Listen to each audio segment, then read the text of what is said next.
Je voudrais vous présenter en quelques mots l'objet de mon nouveau livre, Critique de la raison inclusive, qui a ce sous-titre Défis internationaux des politiques et des pratiques en éducation inclusive. Pourquoi ce titre, tout d'abord? Ce titre est directement inspiré de la philosophie d'Emmanuel Kant, qui avait publié deux livres célèbres, Critique de la raison pure, Critique de la raison pratique.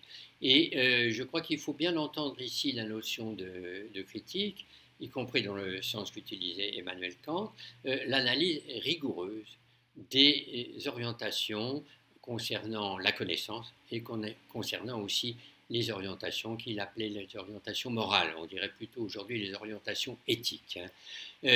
Donc la critique n'est pas du tout une critique au sens, je dirais, commun, vulgaire du terme, c'est-à-dire critiquer pour critiquer, critiquer dans le sens négatif, mais ici, au contraire, c'est une notion de critique dans le sens qu'il faut analyser les orientations et les pratiques de manière rigoureuse, en travaillant sur les concepts, en travaillant sur les implications diverses que cela peut concerner.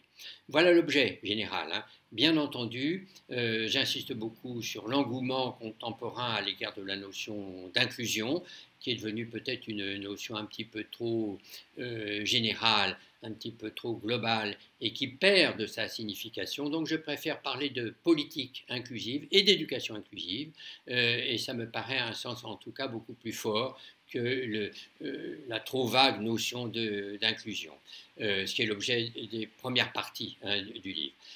J'insiste ensuite beaucoup sur la notion d'institution. La notion d'institution dont on parle beaucoup en Europe dans le sens de la désinstitutionnalisation, alors qu'à mon avis, c'est beaucoup plus la transformation des institutions qui est importante, la transformation avec des professionnels formés pour accompagner les personnes, aider les personnes lorsque cela est nécessaire, et transformer bien entendu l'environnement, l'environnement non seulement des institutions, mais l'environnement global de la vie quotidienne.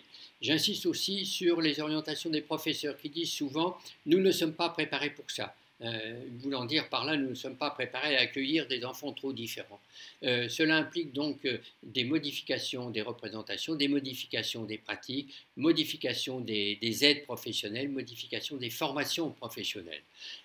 J'oriente aussi la réflexion vers les pratiques inclusives, ce que j'appelle parfois aussi curriculum inclusif, orienté cette fois-ci vers des problèmes plutôt de pratiques flexibles, d'improvisation réglée, plutôt que vers un programme ou une série de programmes fermés.